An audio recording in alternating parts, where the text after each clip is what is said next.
Hello friends, मेरा नाम विकास श्रीवास्तव। मैं आपका बहुत स्वागत करता हूं मेरे यूट्यूब चैनल कोड क्रिएटर 1176 पर। जैसे कि हमने पिछले लेक्चर में देखा था और वेब डिज़ाइनिंग के बारे में कि वेब डिज़ाइनिंग क्या होती है, वेब डिज़ाइनिंग का यूज़ कैसे होता है हमारे रियल लाइफ में। उसके बाद HTML क्या होता है, HTML के कौन कौन से वर्जन हैं, जो वर्जन आए हैं और कौन कौन से ईयर में रिलीज़ हुए थे और उनका यूज़ क्या था, ये सारी चीज़ें मैंने आपको बताया था। किस तरीके से वर्जन को अपग्रेड किया गया था टाइम टू टाइम, ये सारी चीज़ें मैंने आपको बताई थी। तो आज के लेक्चर में हम देखेंगे आगे की चीज़ें। आज के लेक्चर में आपको पढ़ाऊँगा मैं बेसिक सिंटैक्स जो होते हैं वेब डिज़ाइनिंग को क्रिएट करने के लिए। मीन्स कि HTML की कोडिंग अगर लिखनी है तो उसका बेसिक सिंटैक्स क्या होता है, ये मैं आपको बताऊँगा। बेसिक टैग्स कौन कौन से होते हैं जिसका इस्तेमाल करके हम एक नॉर्मल पेज को हम वेब पेज में क्रिएट कर पाते हैं और कन्वर्ट कर पाते हैं। और एक प्रोग्राम भी आपको मैं करके बना के दिखाऊँगा। मीन्स कि HTML के कोड को यूज़ करके प्रोग्राम बनाऊँगा, एक वेब पेज बनाऊँगा, जिससे कि आपको सारी चीज़ें स्टेप बाय स्टेप क्लियर हो पाएंगी और आप भी एक स्टार्टअप कर पाएंगे वेब डिज़ाइनिंग सीखने की सीरीज़ में। और एक नॉर्मल पेज को वेब पेज में क्रिएट करके अलग अलग टाइप से आप फॉर्मेटिंग कर पाएंगे, अलग अलग कंटेंट्स उसमें ऐड कर पाएंगे। तो ये सारी चीज़ें मैं आज की क्लास में आपको बताने वाला हूँ।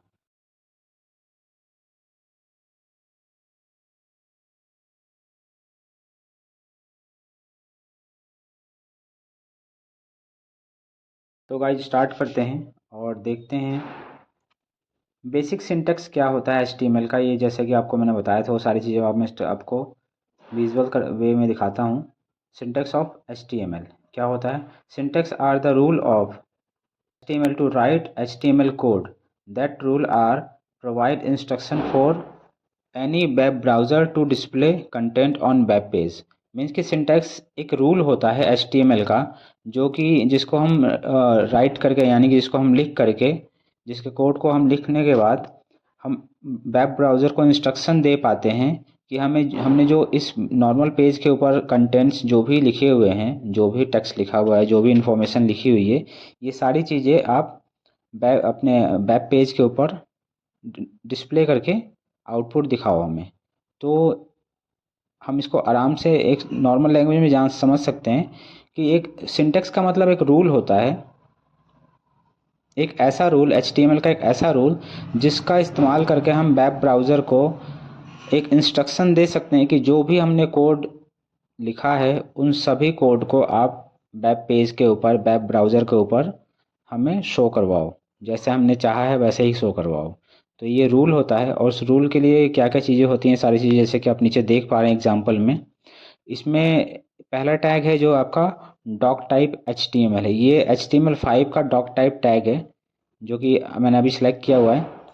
डॉक का मतलब होता है डॉक्यूमेंट टाइप और HTML का मतलब होता है हाइपर टेक्स्ट मार्कअप लैंग्वेज। ठीक है, नेक्स्ट है, ये तो हो गया आपका HTML5 अभी हम चल रहा है लेटेस्ट में, तो उसके लिए ये टैग कंपलसरी होता है। अगर आप ये टैग नहीं यूज़ करते हैं तो फिर आपका HTML5 के अंदर फॉर्म आपकी कोडिंग नहीं कंसीडर की जाती है।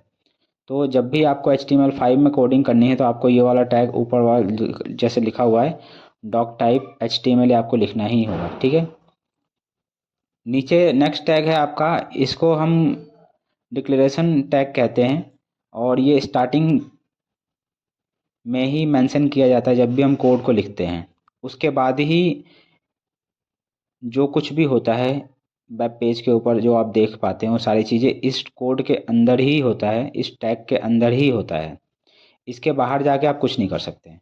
देखिए ऊपर मैंने टैग को स्टार्ट किया है और नीचे मैंने इसी टैग को क्लोज कर दिया है और उसके बाद जो भी ये नीचे मैंने टैग्स लिखे हुए हैं, जो भी टैग यूज़ किया है, सब इन दो टैग के बीच में ही लिखा हुआ है, इसके बाहर मैंने कुछ नहीं लिखा है। तो ये इसको आप मेन टैग भी कह सकते हैं। इस टैग के बाद अब नेक्स्ट टैग आता है हेडिंग टैग। हेडिंग के लिए आपको हेड टैग का यूज़ करना होता है। अब ये टैग क्या होता है, टैग का मतलब आपको बता देता हूँ। जैसे देखिए ये आप देख पा रहे हैं, ब्रैकेट स्टार्ट किया है मैंने ग्रेटर देन और लेस देन के साइन को यूज़ करके स्टार्ट एंड क्लोज किया है। ठीक है, ये स्टार्टिंग ब्रैकेट होता है और ये क्लोज करने के लिए होता है ब्रैकेट। ठीक है, इस ब्रैकेट के अंदर जो कुछ भी आप लिखते हैं एक मीनिंगफुल वे में, तो उसको टैग कंसीडर करता है HTML लैंग्वेज। ठीक है, हाइपरटेक्स्ट मार्कअप लैंग्वेज उसको एक टैग कंसीडर करता है, एक रूल कंसीडर करता है।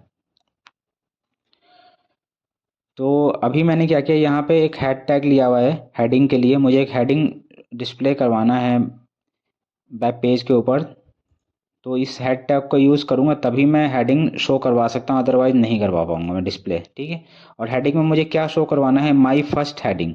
ये जैसे कि आप देख पा रहे हैं, एक मिनट में सेलेक्ट करके दिखाता हूँ, ये आपका माई फर्स्ट हेडिंग।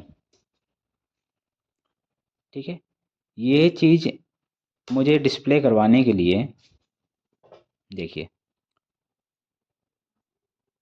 सिर्फ इतनी सी लाइन को डिस्प्ले करवाने के लिए मुझे ये टैग यूज़ करने होते हैं जिसका नाम है हेड। वेब पेज के ऊपर, वेबसाइट के ऊपर आपने देखा होगा हेडिंग्स लिखी रहती है, उन वेबसाइट के नेम लिखे रहते हैं, तो वो सब कुछ जो कुछ भी होता है ना वो सब हेड टैग के थ्रू ही किया जाता है। फिलहाल के लिए आप इसको यही समझ के चलिए। वैसे तो बहुत सारे रास्ते हैं हेडिंग को प्रिंट करवाने के लिए डिस्प्ले के ऊपर,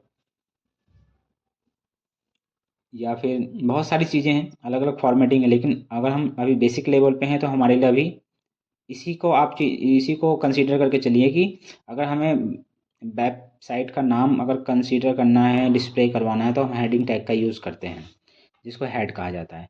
ये हो गया आपका हेडिंग टैग स्टार्ट, और इसके साथ ही ये मैंने हेडिंग टैग को क्लोज कर दिया। क्लोज करने के लिए आपको ये स्लैश का यूज़ करना होता है। स्लैश के साथ जो भी आप नाम लिखते हैं टैग का वो क्लोज हो जाता है, उसको क्लोज टैग कहा जाता है। इसी तरीके से टाइटल है।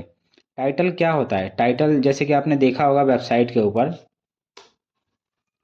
कि जब भी आप वेबसाइट ओपन करते हैं, कोई भी वेब पेज ओपन करते हैं, तो ऊपर आप यूआरएल के अंदर देखिए उसका टाइटल शो करेगा, मीन्स उस पेज का नाम शो करता है, साथ ही उस पेज के बारे में आपको सारी चीज़ें बताता है कि पेज किस टाइप का है। उसके बाद पेज जो ओपन हुआ है वो कहाँ से ओपन हुआ है, कंप्लीट इन्फॉर्मेशन वो आपको प्रोवाइड करता है। जैसे कि आपको मैं दिखाता हूँ, फॉर एग्जांपल मानिए कि ये मैंने गूगल ओपन किया, यहाँ मैं कुछ भी सर्च करता हूँ, जैसे कि फेसबुक, या मैं करता हूँ इंस्टाग्राम। ठीक है, मैंने इसको सर्च किया, इंस्टाग्राम सर्च किया, तो यहाँ पे आपका टाइटल आ गया इंस्टाग्राम। तो यही होता है आपका, जो भी हम टाइटल में लिखते हैं वो टाइटल यहाँ पे लिखा हुआ आता है। ठीक है, साथ में आपको यूआरएल में भी वो दिखाई देगा। यहाँ पर देखिए, यूआरएल का कंसेप्ट क्या होता है मैं आपको बाद में बताता हूँ, लेकिन पहले आपको टाइटल समझना है। सिर्फ टाइटल, टाइटल किस तरीके से लिखा जाता है। और अगर मुझे, जैसे ये आपने देखा है कि यहाँ पे गूगल लिखा हुआ है, मैं इसकी वेबसाइट को ही ओपन करता हूँ, इंस्टाग्राम के वेबसाइट को। देखिए, मैंने इसके वेबसाइट को ओपन किया, इंस्टाग्राम।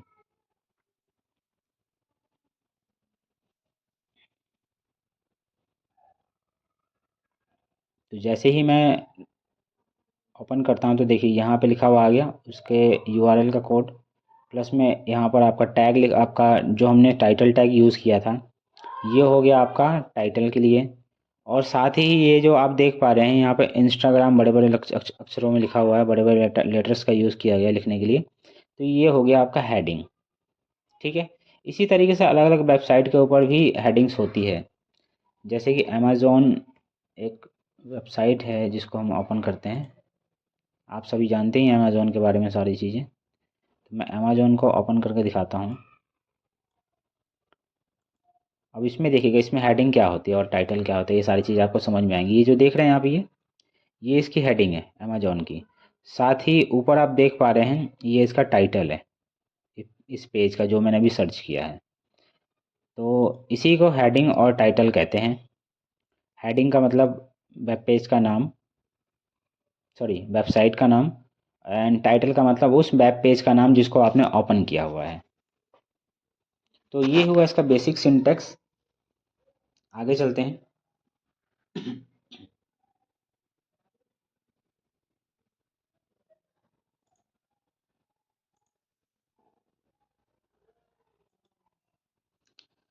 अब है बेसिक टैग्स क्या होते हैं।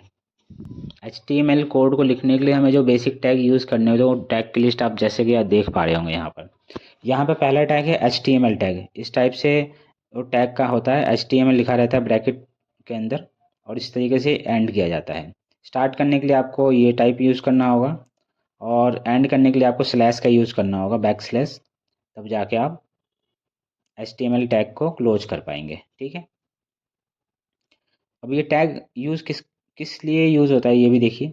यहाँ पे लिखा है this is main tag of HTML code. ये एक मेन टैग होता है, जैसे कि मैं अभी आपको मैंने सिंटेक्स जब मैंने दिखाया था HTML का, इससे पहले वाले स्लाइड पे, तो आपने देखा था वहाँ पे मेन टैग जो मैंने आपको बताया था, HTML का टैग यही होता है, मेन टैग।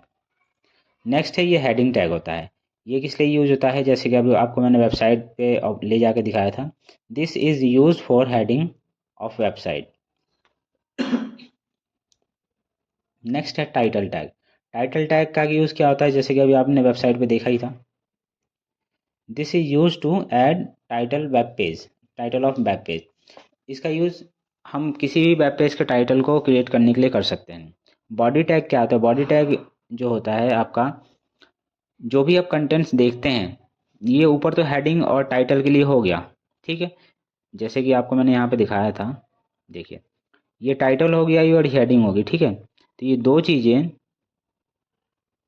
ये ऊपर की टैग कंप्लीट कर देती है, हेड और टाइटल। लेकिन उसके बाद जो भी आप इसके अंदर ये कंटेंट्स देख रहे हैं, बैक्स ये बॉक्स के अंदर जो कुछ भी देख रहे हैं, ये मेन्यूज़ हो गए हैं या सर्चिंग हो गया, लॉगिन कार्ट हो गया, ये सारी चीज़ें इन्फॉर्मेशन हो गई, ये जो प्रोडक्ट्स आप देख रहे हैं, ये सारी चीज़ें बॉडी टैग के अंदर ही मेंशन होती हैं। ठीक है, तो बॉडी टैग के स्टार्ट करने के बाद उसके अंदर ही आप वो सारी इन्फॉर्मेशन ऐड करते हैं जो आपको वेब पेज के ऊपर शो करवाना है, चाहे वो आपकी बुक हो, चाहे आपका नाम हो, चाहे आपकी कॉन्टैक्ट इन्फॉर्मेशन हो, या कोई भी कंटेंट्स जो आप डिस्प्ले करवाना चाहते हैं वेब पेज के ऊपर, तो वो सारी चीज़ें बॉडी टैग के बीच में ही लिखी जाती हैं। इसके बाहर आप लिखेंगे तो कुछ भी शो नहीं होगा, ये क्लियर है। फिर उसको पेज की बॉडी कंसीडर नहीं की जाती है। बॉडी के टैग के बीच में जो आप लिखते हैं वही सारी चीज़ें आप डिस्प्ले में देख पाते हैं। बाकी के जो कंटेंट्स इसके बाहर जाके लिखते हैं तो वो सारी चीज़ें बॉडी टैग में कंसीडर नहीं होती हैं। ठीक है, तो अभी हम आगे चलते हैं और बाकी की चीज़ें देखते हैं। नेक्स्ट है आपका, देखिए मैंने यहाँ पे लिखा भी हुआ है, the all information add, sorry यहाँ पे ऑन था, मैंने डी लिख दिया था, ऑन कंटेंट डिस्प्ले, एंड होना था यहाँ पे, the all information and contents display on web page. Body tag के अंदर जो कुछ भी आप लिखते हैं वो सारा कुछ डिस्प्ले होता है, और इन्फॉर्मेशन या जो भी कंटेंट्स होते हैं वो डिस्प्ले होता है आपके वेब पेज के ऊपर। उसी के साथ आप जैसे देख पाते होंगे वेब पेज के ऊपर लिंक्स होते हैं बहुत सारे, जैसे दिखाता हूँ। फॉर एग्जांपल मैंने क्या किया, अमेजोन सर्च किया, तो ये आप देख पा रहे होंगे ब्लू कलर से जितने भी नेम लिखे हुए आ रहे हैं, इनके ऊपर मैं लेके जा रहा हूँ, तो ये एक आपका साइन बन के आ रहा है क्लिक करने के लिए, ठीक है, फिंगर शो हो रहे हैं, तो ये जो कहलाता है इसको लिंक कहते हैं, इसको हाइपर लिंक कहते हैं। तो हाइपर लिंक के लिए क्या करना होता है, अगर आपको वेब पेज के ऊपर कोई लिंक प्रोवाइड करना है तो उसको ऐड करने के लिए इस टैग को यूज़ करते हैं, AHREF, ठीक है, हाइपर लिंक इसको कहा जाता है। वैसे इसको नॉर्मल लैंग्वेज में कहा जाए तो लिंक टैग कहते हैं, और इसका यूज़ करने के लिए आपको ये टैग यूज़ करना होता है। इसके बाद इस टैग को इस्तेमाल करने के बाद इसके बीच में जो चीज़ लिखेंगे वो आपका लिंक कंसीडर होता है। ठीक है, देखिए यहाँ पे लिखा है मैंने, it is use to create link और URL of any web page और वेबसाइट। इसका इस्तेमाल क्या होता है, किसी वेब पेज के ऊपर का लिंक क्रिएट करना है तो कर सकते हैं, URL क्रिएट करना चाहते हैं तो इसका यूज़ कर सकते हैं। उसी तरीके से इमेज टैग होता है, इमेज टैग के लिए IMG सोर्स SRC का यूज़ करते हैं। IMG का मतलब होता है इमेज होता है और SRC का मतलब होता है सोर्स। ठीक है, तो IMG SRC टैग का यूज़ करते हैं, और इसको क्लोज करने की रिक्वायरमेंट नहीं होती, ये क्लोज नहीं होता है, आप चाहें तो करिए, आप चाहें तो ना करिए, कोई ज़रूरत नहीं होती है ये। ठीक है, इसको यूज़ करने के बाद हम वेब पेज के ऊपर इमेज देख सकते हैं, जैसे कि आप यहाँ पे देख पाएंगे। मैं एक पेज को ओपन कर देता हूँ, जैसे कि अमेजोन को ही ले लेते हैं, चलिए। देखिए मैंने अमेजोन ओपन किया, अब यहाँ पे आपको पेजेस के अंदर ये इमेजेस देख रहे होंगे, सारी चीज़ें जितने भी ये पिक्चर्स देख रहे हैं, ये सारे जो पिक्चर्स हैं ना, ये आपका इसी इमेज सोर्स टैग का इस्तेमाल करके हम डिस्प्ले करवा पाते हैं। ठीक है, नेक्स्ट है इसके अंदर स्टाइल टैग। स्टाइल टैग का यूज़ क्या होता है ये बता देता हूँ आपको। फॉर्मेटिंग अगर आप देख पाते हैं वेब पेज के ऊपर, तो जो भी फॉर्मेटिंग होती है उन सबको क्रिएट करने के लिए, फॉर्मेट करने के लिए आपको स्टाइल टैग का यूज़ करना होता है। अब स्टाइल टैग का इस्तेमाल कैसे होता है मैं आपको आगे चल के बताऊंगा। पहले आप फॉर्मेटिंग देख लीजिए, स्टाइल टैग का यूज़ करके हम किस तरीके से फॉर्मेटिंग कर पाते हैं। तो गाइस, ये हो गया आपका फॉर्मेटिंग के लिए स्टाइल टैग। ठीक है, अगर आपको टेक्स्ट को फॉर्मेट करना है, वेब पेज को फॉर्मेटिंग करनी है, जैसे कि आप ये देख पाएंगे, अभी दिखाता हूँ मैं आपको। ये देखिए, ये जो आप देख पा रहे हैं यहाँ पे, जैसे कि ये एरिया है, कलरफुल है। ऊपर आप सर्च का बटन देख पा रहे हैं, ठीक है, वो भी कलर है। ये आइकन देख रहे हैं। उसके बाद ये आप बॉर्डर देख रहे हैं ब्लैक कलर से। ये साइड में जो जो भी कुछ भी देख रहे हैं सब कलर्स, ये सब फॉर्मेटिंग का हिस्सा होता है। और इसको, जैसे कि देखिए, ये सारी चीज़ें जो आप देख रहे हैं बैक साइड में, ये जैसे कि ऊपर एक बॉक्स बना हुआ है, इस बॉक्स के ऊपर सारे इमेजेस, सारे प्रोडक्ट्स शो हो रहे हैं, पर इसका बैकग्राउंड थोड़ा अलग है। ठीक है, तो ये सब फॉर्मेटिंग का हिस्सा होता है। और इन सब को यूज़ करने के लिए, ये सब फॉर्मेट बनाने के लिए आपको स्टाइल टैग का यूज़ करना होता है। स्टाइल टैग का यूज़ कैसे होता है मैं आपको आगे चल के, आगे की जो भी क्लासेज हैं सब मैं आपको टाइम टू टाइम सिखाता रहूँगा। ठीक है, तो फिलहाल के लिए आप इतना समझिए कि फॉर्मेटिंग के लिए हमें स्टाइल टैग का यूज़ करना होता है। नेक्स्ट है पैराग्राफ। पैराग्राफ के लिए पी टैग का यूज़ करना होता है। जैसे कि देखिए, आप किसी प्रोडक्ट को आप क्लिक कीजिए, फॉर एग्जांपल मैं ये क्यूब को सिलेक्ट कर लेता हूँ। रूबिक क्यूब को मैंने सेलेक्ट किया, तो आप ये देख पा रहे हैं इसके डिस्क्रिप्शंस है ना, आप देख पा रहे हैं सारी चीज़ें, डिस्क्रिप्शंस, प्रोडक्ट के बारे में टोटल इन्फॉर्मेशन प्रोवाइड की गई है। ये देखिए सारी चीज़ें, तो ये सब जितने भी होते हैं ना, ये सब जो इन्फॉर्मेशन है, ये टोटल इन्फॉर्मेशन पैराग्राफ टैग को यूज़ करके ही बनाया जाता है। जैसे कि देखिए, लीगल डिस्क्रिमिनेशन है, ब्रांड के बारे में बताया गया है, ये सारी चीज़ें हैं। देन ऊपर भी और बहुत सारी चीज़ें हैं, जैसे कि आप देख पा रहे हैं आपका प्रोडक्ट डिस्क्रिप्शंस। ये जो भी आप टेक्स्ट देख रहे हैं, ये सब पैराग्राफ का जो टैग है, पी टैग, उस टैग को यूज़ करके ही ये सारी चीज़ें लिखी जाती हैं। नेक्स्ट है डिव टैग। डिव टैग का काम क्या होता है कि किसी भी वेब पेज को ना, वो अपने हिसाब से आप उसको डिवाइड कर सकते हैं। मान लीजिए एक पेज है, ये वेब पेज है, देखिए ये पूरा एक पेज है। ठीक है, अब इस पेज को आप चाहते हैं कि मैं 3 से 4 टुकड़ों में डिवाइड कर दूं, तो वो डिवाइड करने के लिए आपको करना क्या होगा, डिव टैग का यूज़ करना होगा, इस वाले टैग का। इसको आप यूज़ करेंगे तो ही आप अपने इस वेब पेज को सेक्शन वाइज डिवाइड कर सकते हैं। अदरवाइज ये डिवाइड नहीं होगा, अपने आप ही डिवाइड नहीं होता ये। तो डिवाइड करने के लिए आपको डिव टैग का यूज़ करना होता है। ठीक है, तो ये तो हो गया आपका बेसिक HTML टैग्स जो होते हैं। बेसिक HTML टैग क्या होता है, उसका इस्तेमाल कैसे होता है, मैं आपको बाद में दिखाऊंगा। तो ये तो बेसिक इन्फॉर्मेशन। अब आगे चलते हैं, एक प्रोग्राम देखते हैं। देखिए, मैंने एक यहाँ पे प्रोग्राम लिखा हुआ है, डॉक टाइप HTML5 यूज़ कर रहा हूँ मैं, तो डॉक टाइप मुझे लिखना ज़रूरी है। उसके बाद मैंने HTML का मेन हेडिंग टैग डाल दिया मैंने। HTML का जो मेन टैग होता है प्रोग्राम कोड लिखने के लिए, वो मैंने टाइप कर दिया यहाँ पे HTML। उसके बाद मुझे एक पेज का टाइटल चाहिए, तो मैंने क्या किया, कोड क्रिएटर 1176 के नाम से, हमारे यूट्यूब चैनल के नाम से ही मैंने इस इस वेब पेज का मैंने टाइटल रखा है। ठीक है, उसके बाद हेडिंग मुझे चाहिए कोड क्रिएटर 1176। मैं इसमें और कुछ भी ऐड कर देता हूँ जिससे कि आपको क्लियर हो जाएगा। फॉर एग्जांपल मैंने अपना नाम डाल दिया, विकास। ठीक है, तो ये हो गया टाइटल और हेडिंग। उसके बाद ये बॉडी टैग है। अब बॉडी टैग में देखिए, यहाँ पे मैंने लिखा माय फर्स्ट वेब पेज। ठीक है, इस बॉडी टैग में ही मुझे सारी चीज़ें फॉर्मेटिंग करनी होती हैं, सारे कंटेंट्स लिखने होते हैं जो मुझे डिस्प्ले करवाने होती हैं वेब पेज के ऊपर, हेडिंग और टाइटल को छोड़कर। जो कुछ भी चाहिए वेब पेज के ऊपर उन सबको आपको हेडिंग में बॉडी टैग के बीच में ही लिखना है। उसके बाहर जाकर अगर लिखते हैं तो आप उसकी फॉर्मेटिंग प्रॉपर नहीं कर पाएंगे। होती ज़रूर है, लेकिन उसके लिए बहुत सारी चीज़ें फिर आपको अलग से क्रिएट करनी होती हैं।